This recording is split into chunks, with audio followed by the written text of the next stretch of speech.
있습니다. 원하기는 우리 기쁜 소리교회 모두가 올해는 회복의 은혜를 누리셨으면 합니다.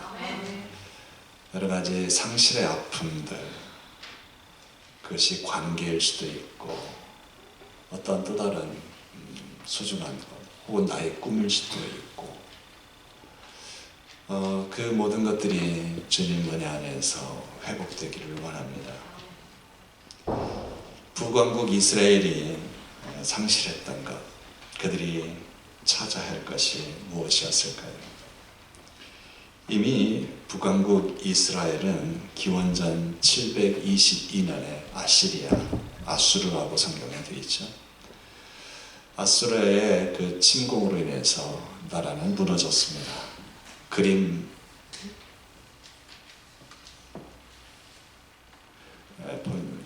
지금 저 핑크빛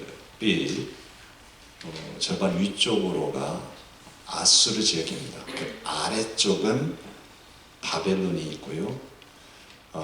그리고 이쪽으로는 나중에 성경엔 바사라고 되어 있고 페르시아 제국이 이제 등장합니다. 지금 이 페르시아 지역이 이란 지역이 되겠고요. 지금 아래쪽에 바벨론 지역이 이라크 지역, 아시리아 지역이 지금 터키가 되겠네요. 그 아래쪽에 핑크빛 아래쪽은 시리아, 지금의 시리아죠. 지금 지중해 옆으로 작은 나라 유다, 북이스라엘이 있습니다. 북이스라엘이 위에 있고 바로 아래에 유다가 있습니다.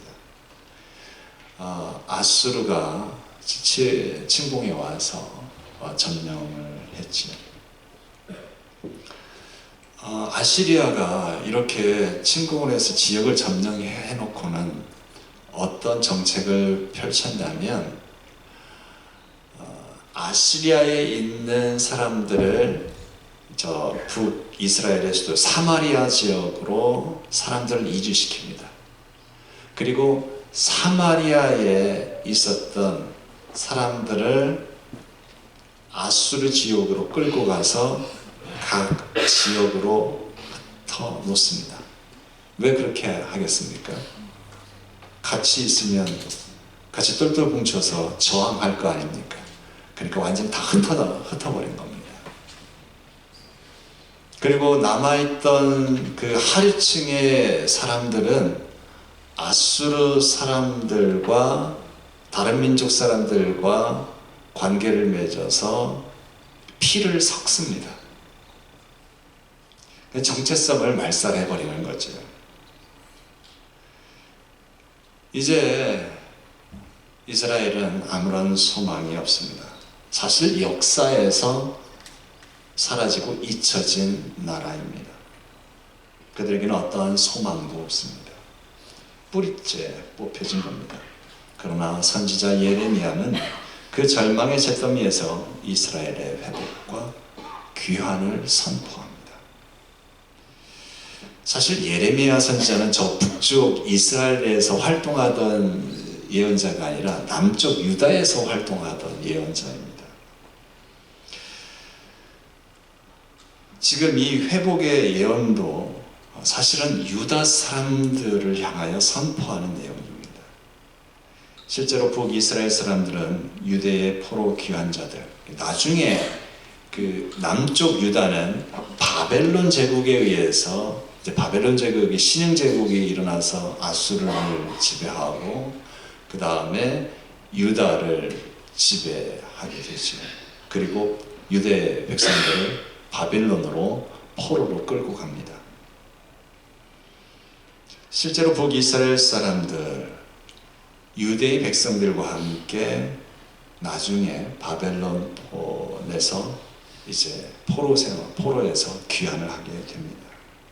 예레미야는 무슨 근거로 그 앞일을 내다보고 그것이 이루어진 일들이 몇백 년 뒤인데 그것을 어떻게 알고 단언하며 이야기하고 있을까요?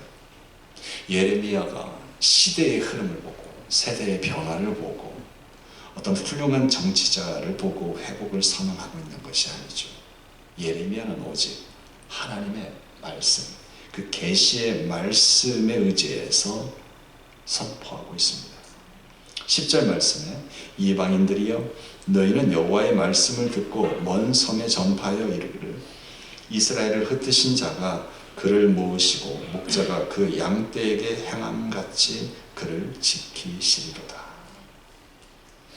역사에서 잊혀진 나라, 시대와 환경을 보면 도저히 회복될 가능성이 없습니다.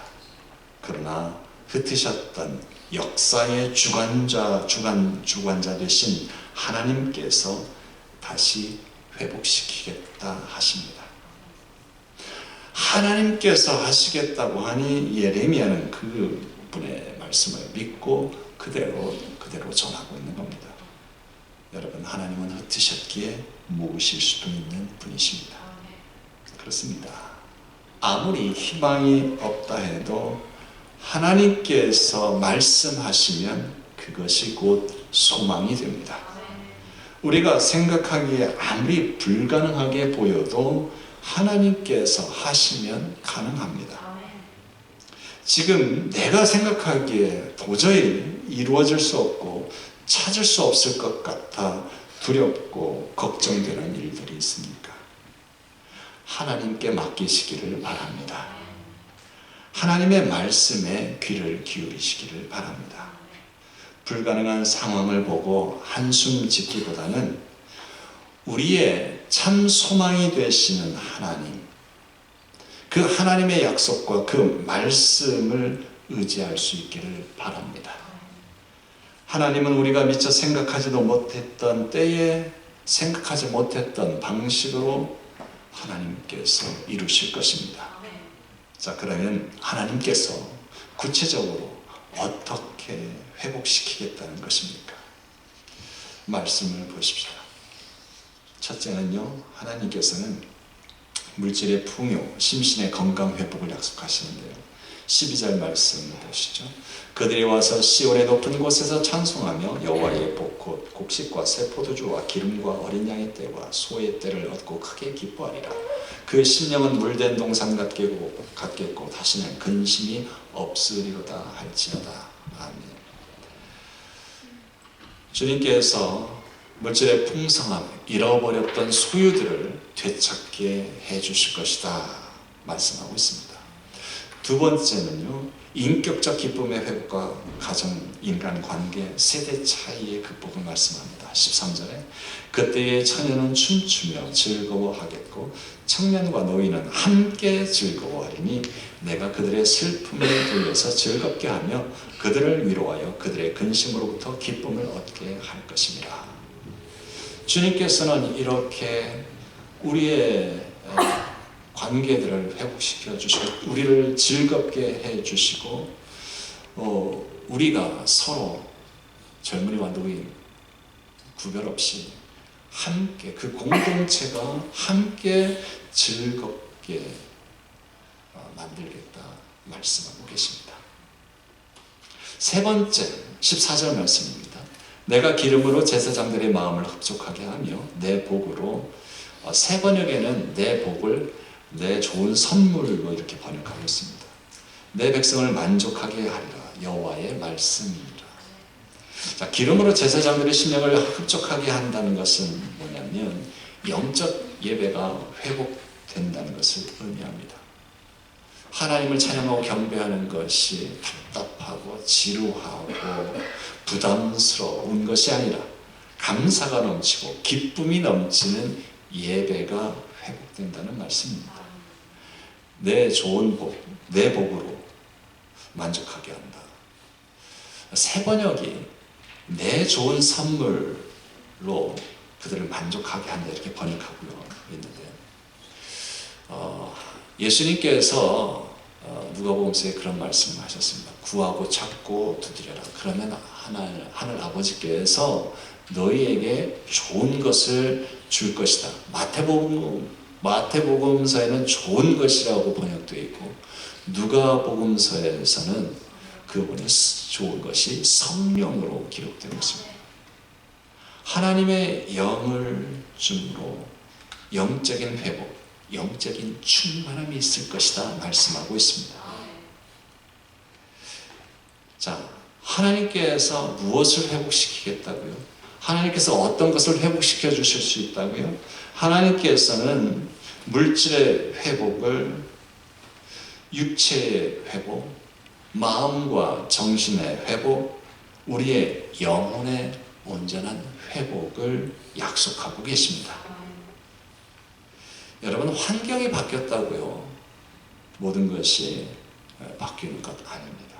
많은 돈을 가졌고 좋은 집을 가졌다고 해서 평안과 기쁨을 누리는 것이 아닙니다.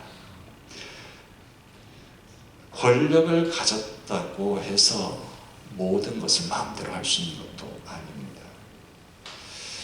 여러분, 물질이 많다고 해서 부부관계가 좋고 부모 자녀 관계가 좋고 형제 자매가 화목하다는가요? 아닙니다. 사실 그것과는 차이가 없습니다. 아니, 요즘 보면 오히려 그런 것들이 더 풍부한 것들이 더 많은 문제들을 만드는 것을 보게 됩니다. 그런데도 우리들은 더 많이 가지면, 어떤 힘 있는 사람을 얻으면 모든 것이 다 해결될 것으로 착각하고 그 착각을 신념으로 삼고 고집스럽게 살아갑니다.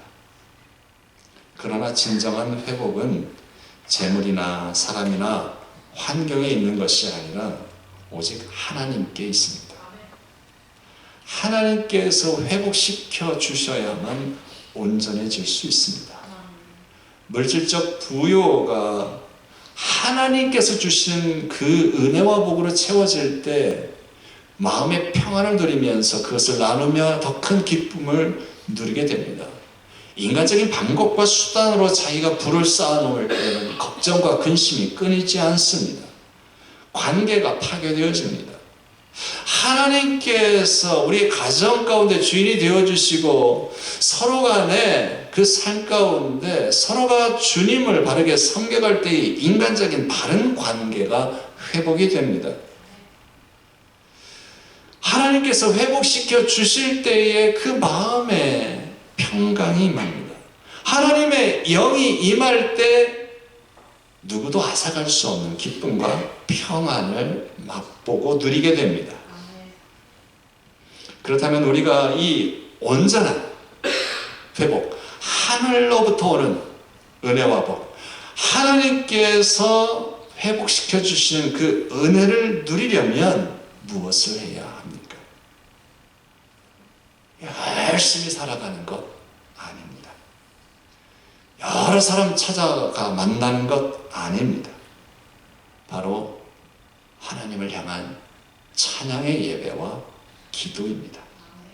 8절 말씀에 보면은요, 하나님은 이렇게 말씀합니다. 보라, 나는 그들을 북쪽 땅에서 인도하며 땅 끝에서부터 모으리라. 여러분, 이것이 주님의 계획입니다. 이것이 주님께서 작정하신 일이거든요. 하나님은 계획하셨어요. 내가 이것을 이렇게 이루겠다. 너희들을 회복시켜 주겠다. 너희들에게 은혜와 복을 내가 줄 것이다.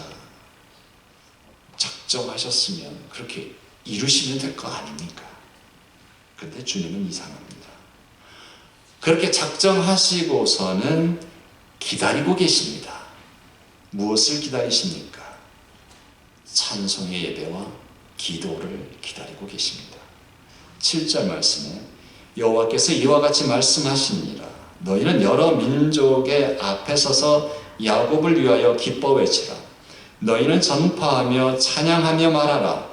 여호와여, 주의 백성 이스라엘의 남은 자를 구원하소서 하라. 세 번역에 보면요, 주님, 주님의 백성을 구원해 주십시오. 이스라엘의 남은 자를 구원해 주십시오. 이렇게 선포하고 찬양하여라. 이것은 주님을 예배하며 기도하라는 말씀입니다. 하나님께서 우리에게 주시고자 하는 것은 생명, 잃어버렸던 복을 회복하는 겁니다. 그 가운데 풍성함을 누리는 겁니다. 모든 관계가 아름답게 회복되는 겁니다. 가정이 회복되고 공동체가 회복되고 나라와 민족이 회복되는 겁니다. 재정적으로 회복이 되고 마음과 정신도 회복이 되고 영혼이 충만하게 성령으로 가득하는 것. 주님께서 주시고자 하는 것이고 주님께서 이것을 간절히 주기를 원한다고 성경은 반복해서 말씀하고 있습니다. 그런데 왜 주시면 되지 왜 안 줍니까? 하나님은 기다리십니다. 무엇을 기다립니까? 찬송의 예배를 기다리시고 간절한 기도를 기다리고 계신다는 겁니다.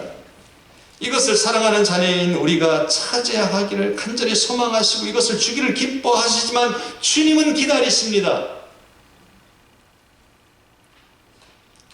예레미야에서 다른 곳을 보면 왜 그렇게 하시냐? 그래야 너희가 내가 하나님인 것을 알게 될 것이다. 그냥 주어지면 자기 잘나서 얻은 줄 알아요. 어쩌다 얻은 줄 알아요. 하나님을 찬양하고 간절히 예배하고 하나님을 간절하게 찾고 부르짖을 때에 주님께서 주시겠다. 그래야 너희가 하나님이 하나님 된 것을 알지 않겠느냐. 우리가 찬송하며 예배하고 간절하게 기도하지 아니하면요, 나에게 주어진 것이 하나님께로부터 온 것이고 참 감사하다는 것을 알지도 못하고요, 감사가 사라지고요, 걱정과 근심, 불안, 또 다른 문제들이 양산되게 되어 있습니다. 하나님은 우리가 기도를 통해 주님을 체험하고 주님과 더욱 친밀한 사귐 가운데 있기를 원합니다. 우리에게 건강을 지켜주셔서 우리의 생명을 지켜주시고 우리의 마음과 심령에 평강을 주시고 우리에게 성령을 주시는 이유가 무엇입니까? 그것으로 내가 행복하게 살아가지만 그 행복 가운데 주님과 더 깊은 사랑의 사귐을 갖기를 원하는 겁니다. 내가 누군가 사랑하는 이에게 귀한 선물을 줄 때 그 선물을 받고 보다 더 내가 그 사람과 더 친밀한 관계에 있기를 원하지 않습니까? 7절 말씀에 하나님께 구원해달라고 선포하고 찬양하여라 하십니다. 아직 구원은 이루어지지 않았습니다. 그럼에도 불구하고 아직 이루어지지 않았는데 그냥 말로 선포하고 찬양하라고 말씀합니다. 어떻게 해요? 하나님께서 그렇게 약속하셨으니까, 그렇게 말씀하셨으니까, 하나님은 신실하시니까 구원하실 그 하나님을 조금도 의심하지 말고 믿고 찬양하라는 겁니다. 이루실 것을 믿고 우리의 간구를 들으시고 이루실 것을 확신하여 찬양해야 합니다. 예수님께서 기도의 가르침 가운데 이런 말씀을 주셨습니다. 마가복음 11장 24절에 우리 함께 읽어볼까요? 시작. 그러므로 내가 너희에게 말하노니 무엇이든지 기도하고 구하는 것은 받은 줄로 믿으라. 그리하면 너희에게 그대로 되리라. 여러분의 문제가 해결되지 않고 근심과 슬픔이 여러분에게 몰려옵니다. 그때 기도하며 응답하실 하나님께 여러분 먼저 감사와 찬양을 드릴 수 있기를 바랍니다. 왜요? 하나님께서는 나를 사랑하시고 내가 이 어려움 가운데 망하도록 놔두실 분이 아니라는 것을 확신하시고요, 하나님은 나를 사랑하시고 나를 지켜주시는 분이라는 것을 확신하고 하나님께 감사함으로 찬양함으로 나아가시기를 바랍니다. 어떻게 보면은요, 그렇게 나가면 야 제정신이냐, 사람들이 볼 때 미쳤다 그럴 거예요. 그러나 하나님께서는 우리에게 믿음을 요구하십니다. 그 믿음 가운데 믿음대로 역사하십니다. 예수님께서 수많은 환자들을 고쳐주시면서 뭐라고 말씀하시냐면 내 믿음이 너를 구원하였다 하십니다. 예수님이 살려주시고 예수님이 고쳐놓고는요, 내가 너를 고쳤다가 아니라 너의 믿음이 너를 구원하였다 말씀합니다. 그렇다면 예수님이 아무리 능력 있고 하나님이 많은 것을 준다 할지라도 내가 믿음 가운데 그것을 내 것으로 받아들이지 않는 한 하나님도 어쩌지 못하십니다. 주님은 그냥 기다리십니다. 여러분, 하나님의 사랑, 하나님의 능력을 믿고 찬양하며 예배하시길 바랍니다. 11절 말씀을 보시죠. 하나님께서 이스라엘을 회복시키기 위해서 어떻게 하시냐면 여호와께서 야곱을 구원하실 때 그들보다 강한 자의 손에서 속량하셨다 말씀합니다. 이 구체적으로 어떤 역사적 사건을 통해서 이 일을 이루셨습니까? 하나님은 이스라엘을 회복시키기 위해서 이스라엘보다 더 강한 자 아시리아죠. 엄청난 지역을 지배하고 다스렸던 그 아수르 제국을 바벨론 제국에 넘기십니다. 이스라엘을 위해 아시리아를 망하게 하신 것이지요. 택한 백성을 위해 거대 제국을 희생케 하신 겁니다. 이렇듯 우리가 받은 구원은 결코 값싼 것이 아닙니다. 우리를 구속하기 위해 하나님은 그의 독생 성자 예수 그리스도를 대신 죽게 하셨습니다. 하나님께서는 우리를 회복시키기 위해서 어떠한 대가도 기꺼이 치를 준비를 하고 계십니다. 우리의 회복을 위해서라면 당신의 모든 것을 버리고 낮아져 이 땅에 내려와 머리 둘 곳도 없이 그러한 삶을 사시다가 십자가를 기꺼이 지시는 분이 바로 하나님이십니다. 우리는 이 주님의 놀라운 사랑을 찬양해야 합니다. 여러분에게 걱정과 근심이 있으십니까? 여러분을 사랑하시고 어떠한 대가도 치르시는 주 예수 그리스도 하나님을 믿고 그분께 기도하시기를 바랍니다. 주님을 찬양하며 예배하시기를 바랍니다. 이렇게 우리가 주님께 기도하며 찬양하고 예배할 때 얻게 되는 것은 치유와 회복입니다. 12절 말씀을 보면 북왕국 이스라엘이 돌아올 것이 어디로 나와 있습니까? 시온의 높은 곳, 시온산 꼭대기로 나와 있습니다. 그런데 본래요, 북왕국 이스라엘의 수도는 사마리아입니다. 보이시죠? 위쪽에 사마리아입니다. 그런데 주님은 사마리아가 아니라 시온산, 바로 예루살렘을 의미합니다. 유다의 수도죠. 그 북이스라엘의, 그러니까 통일 왕국 이스라엘이었다가 나누어지면서 남유다와 북이스라엘로 갈라지죠. 참 우리나라와 비슷합니다. 북한과 남한이 갈라지다 그렇게 갈라지죠. 그 예루살렘의 위치가 사실은 지금 남북한의 서울의 위치와 비슷한 거죠. 네. 그러니까 사마리아는 우리 한반도로 얘기하면 북한의 평양입니다. 근데 북이스라엘의 회복을 외치면서 시온산을 시온의 높은 곳으로 돌아오게 하겠다 하십니다.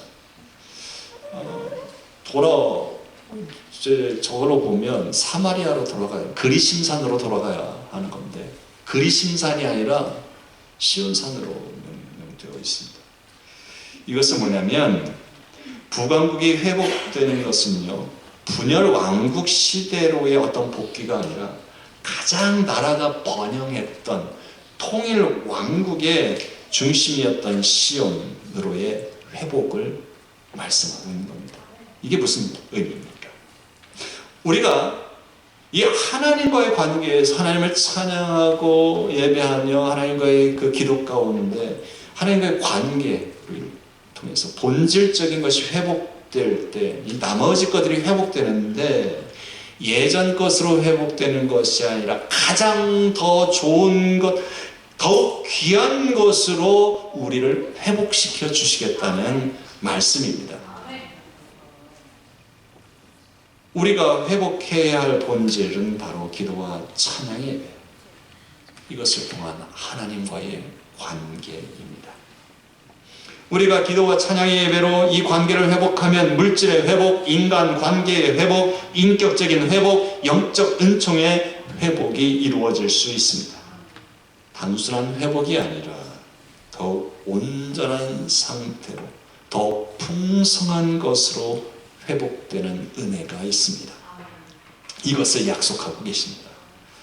참으로 귀하신 우리 기쁜 소래교회 여러분, 주님께서 생명값을 주고 사신 참 존귀한 여러분, 여러분은 하나님과의 관계가 어떠하십니까? 하나님과 친밀한 사귐 가운데 있으십니까? 하나님과의 관계에서 훼손된 부분이 무엇입니까? 예배입니까? 기도입니까? 섬김입니까? 아니면 부부관계, 자녀 관계입니까? 어느 부분에서 훼손되어 있습니까? 여러분, 올 한 해 회복되시길 바랍니다. 그냥 회복이 아니라 더 풍성하게 회복되고 채워질 수 있기를 바랍니다. 주님께 더 열심으로 찬양하고 예배하시고 간절하게 기도하시기를 바랍니다. 온전한 회복, 풍성한 회복은 오로지 그 길밖에 없습니다. 내 열심으로, 누군가의 도움으로 되찾아지는 그것을 기대하지 마십시오. 어느 정도는 찾을 수 있겠지요. 그러나 그 안에 풍성한 기쁨과 평안과 만족은 없습니다. 하나님께서 채워주셔야 합니다. 하나님께서 회복시켜 주셔야 합니다. 유복한 가정에서 태어나 좋은 남편을 만났고 대학에서 강사도 하고요. 여러 권의 저서를 집필한 그리고 상당한 독자를 가진 여류 문학가가 있었습니다. 교회의 집사이기도 했는데 그 여자 집사님에게 어느 날 큰 위기가 닥쳐왔습니다. 몸에 좀 이상이 있어서 병원에 들러 진찰을 받았는데 간암 말기라는 겁니다. 근데 그 진찰한 의사가 앞으로 2개월에서 6개월 정도밖에 못 산다고 얘기를 하는 겁니다. 충격 가운데 그는 며칠을 잠을 제대로 자지도 못하고 먹지도 못하면서 지내다가 심각하게 삶을 반추해 보기 시작합니다. 그러면서 얼마 남지 않은 기간 정말 제대로 살아야겠다, 신중하게 자기 삶을 정리하기로 합니다. 생각해보니까 할 일이 너무 많았습니다. 가장 중요하고 먼저 해야 할 일이 무엇인가 생각하다가 그동안 담을 쌓고 미워하며 살았던 그 사람들을 찾아가 만나서 용서를 구하고 또 그 관계를 회복해야겠다는 그런 생각 가운데 자기에게 상처 줬던 사람, 자기가 미워했던 사람들의 명단을 적기 시작을 합니다. 그러다 보니까 경제적으로 어려운 이웃들에 대해서 내 자신이 가지고 있는 것이 참 너무 많다는 생각도 들었고 그동안 가치 있는 일을 많이 해보지 못했다고 깨달아졌습니다. 그녀는 먼저 그동안 하나님께 드리지 못했던 11조를 넉넉하게 떼어서 드리고 구제하고 선교하는 일에 아낌없이 베풀기 시작했습니다. 옷도 필요한 몇 개만 남겨두고는 필요한 사람에게 나눠주고 선물하고 그리고 나머지는 구호단체에 기부했습니다. 그동안 한 번도 해보지 않았던 남편의 구두 닦기도 시작을 했고요. 가족들과 가정 예배도 드리기 시작했습니다. 그리고 주일날 나가서 주일날이 아니라 평일날 교회에 가서 교회를 청소하는 일도 했습니다. 2달이 지나고 3달이 지났습니다. 시간 가는 줄 모르고 소중한 일을 위해서 헌신적으로 오히려 다른 때보다 더 바쁘게 뛰어다니다 보니까 6개월이 훌쩍 지나갔습니다. 그런데도 몸은 별 이상이 없었습니다. 이상하다는 생각에 다시 정밀 검사를 받게 되었는데 더 놀라운 이야기를 들었습니다. 간암이 아니라는 겁니다. 오진이었다는 겁니다. 함께 동행했던 목사님이 짓궂게 물었답니다. 집사님, 억울하지 않아요? 후회되지 않아요? 그동안 정신없이 일하고 나누고 베푼 거 아깝지 않나요? 그러자 그 집사님은 눈물로 대답을 했다고 합니다. 목사님, 이렇게 의미 있고 이렇게 가치 있고 행복한 삶이 있다는 걸 정말 몰랐습니다. 지금까지 살아온 제 생애에서 지난 몇 개월만큼 가치 있게 살았던 적은 없었습니다. 앞으로도 이렇게 살려고 합니다. 사람들은 불행의 원인을 물질적 빈곤에서, 인간관계의 갈등에서, 여러가지 어려운 환경과 고통스러운 심리적 상처 가운데서 찾습니다. 그래서 나는 불행하다 하지요. 그래서 소유에 집착하고 새로운 인간관계를 모색하고 보다 나은 환경을 획득하려고 동분서주합니다. 아시리아에 잡혀간 이스라엘은 정치적, 경제적 회복을 갈망했습니다. 그러나 하나님은 예레미야를 통해 참 회복의 본질과 그 길을 말씀해 주고 계십니다. 하나님과의 관계의 회복, 영적 회복이 우선되어야 함을 말씀하고 계십니다. 온몸에 두드러기가 나서 막 가렵습니다. 그렇다고 피부에 연고만 발라서 되겠습니까? 일시적인 도움이 되겠지요. 그러나 그 속을 다스려야 근본적으로 치유가 되는 것 아니겠습니까? 우리의 삶의 문제도 그렇습니다. 우리는 당장 눈앞에 보이는 것으로 삶의 문제를 해결하려고 합니다.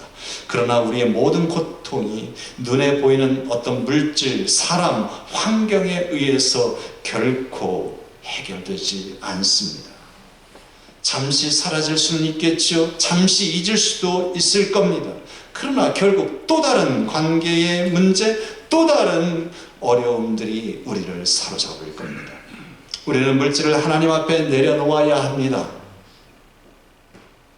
내게 아픔을 주고 실망을 준 그 사람을 주님께 맡겨야 합니다. 눈에 보이는 환경이 문제가 아니라 함께 하시는 하나님과의 그 관계에 집중해야 합니다. 우리가 물결치는 파도를 바라보면 그 파도에 빠질 수밖에 없습니다. 그러나 주님을 바라보면 우리는 베드로처럼 그 물 위를 걸을 수 있습니다. 여러분이 잃은 것이 무엇입니까? 물질입니까? 건강입니까? 관계입니까? 그것으로 인해 여러분 고통스럽습니까?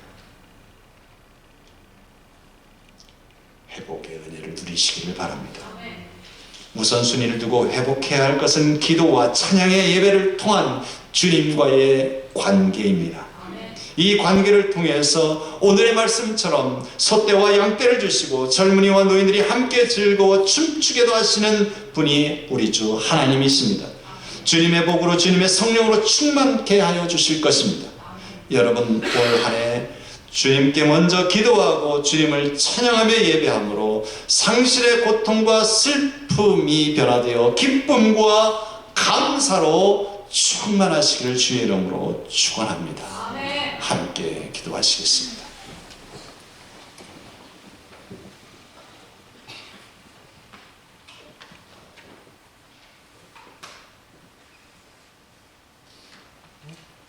주신 말씀을 생각하며 우리 각자 1분간 주님 앞에 수고를 드려 기도하도록 하겠습니다.